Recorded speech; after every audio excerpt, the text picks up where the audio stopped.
One of the most common questions we get asked by patients undergoing major brain surgery is this: will I be asleep during the operation? And my answer is invariably, yes, of course, you will be unconscious throughout the procedure. The story I'm about to tell you is one in which this did not happen. It's a true story, so stay with me till the end. This happened to one of my senior colleagues a number of years ago at another hospital. His patient was a vicar's wife in her 50s. One day, out of nowhere, a sudden agonizing headache, the worst of her life. Her physician, her GP, suspected a subarachnoid hemorrhage, bleeding around the brain. A CT scan of the head confirmed it. What we call an angiogram found the cause, an aneurysm, a weak, ballooned out point, like a burst blister in one of the brain's major vessels. She was stable, but with a bleed like that, the real danger is the second bleed. So the team decided to operate as soon as possible, to clip the aneurysm and take that risk off the table. One detail that turns out to matter enormously: the consultant anesthetist, the anesthesiologist who normally worked with the surgeon, was away. A registrar was covering, that is a senior experienced trainee in the UK. The kind of cover arrangement that even then was a quiet source of tension in hospitals. From the very start of the procedure, something was not quite right, something was off. The patient was tachycardic. Her heart was racing faster than it should be under anesthetic. As the surgeon opened the skull, the bone edges bled more than they should. The dura, the membrane around the brain, would not relax. The brain itself was bulging against the retractor. It was swollen, fighting back. So the surgeon turned towards the anesthetist and said quite loud, "Conditions here are quite difficult, I'm struggling." The response from the anesthetist? A grunt. Eventually the bleeding outside the skull settled and the surgeon pushed on.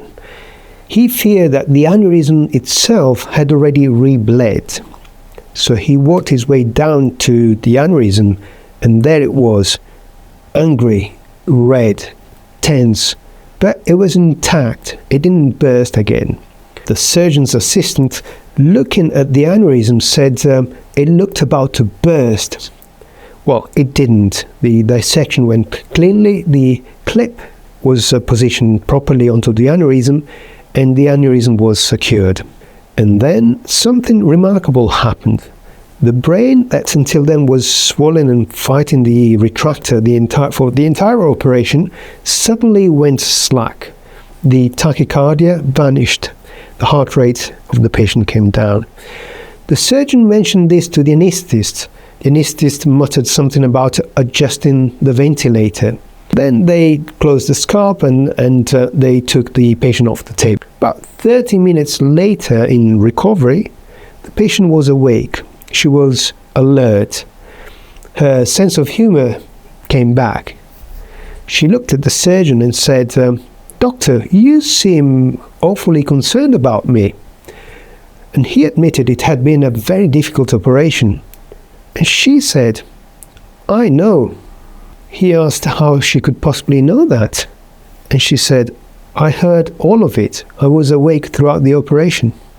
And then she went on to describe it in graphic, lucid detail. The tension in the room, the comment that conditions were suboptimal. The assistants remarked that the aneurysm looked about to burst, which she said she'd silently prayed wouldn't happen. She'd been awake, hearing every word through an open skull mid-operation, right up until just after the aneurysm was clipped. That's the exact moment the brain went slack and the heart rate dropped, because that's the moment she was finally properly put under general anesthetic.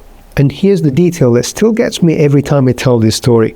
She remembered she could wriggle her right big toe, and she did, hoping anyone would notice. But nobody did. So what went wrong? When her husband, the vicar, was told, he was understandably furious. But his response was measured. There was no lawsuit, no shouting. He asked for a meeting with the hospital's chief executive and the chairman of the division of Anaesthesia. What they found was that the anaesthetic monitoring equipment available that day was inadequate. And during the most critical, painful part of the operation, the patient had been given 100% oxygen. No anaesthetic gas, just oxygen. She wasn't lightly sedated. For a period, she was essentially unmedicated for pain or unconsciousness. She was paralyzed by the muscle relaxants, so she couldn't move or speak, except for that one toe. While fully aware of everything happening to her, the difficult operating conditions the surgeon kept talking about throughout the operation, the racing heart, the bleeding, the swollen brain, were not surgical bad luck. That was her body's stress response. That was her fighting. She only settled, brain relaxing, heart rate dropping, the moment the ventilator settings were corrected and the anaesthetic gas was finally delivered. The vicar did not push to blame any one person. He pushed the hospital to upgrade the anaesthetic monitoring in every operating theatre, so this could never happen to anyone else. This is what we call anaesthetic awareness. It's generally rare, especially today with modern monitoring like intraoperative EEG, giving us a real-time readout of brain activity under anaesthesia. This story has been published with the patient's consent in the BMJ, the British Medical Journal, and I have put the link below. This story leaves us with several uncomfortable questions about consciousness, about trust, about safety, and about how easily medicine can mistake silence for absence. But rather than giving you my thoughts and my conclusion, I would like to hear yours. What do you think the moral of this story is? Please leave your thoughts in the comments below. Thank you.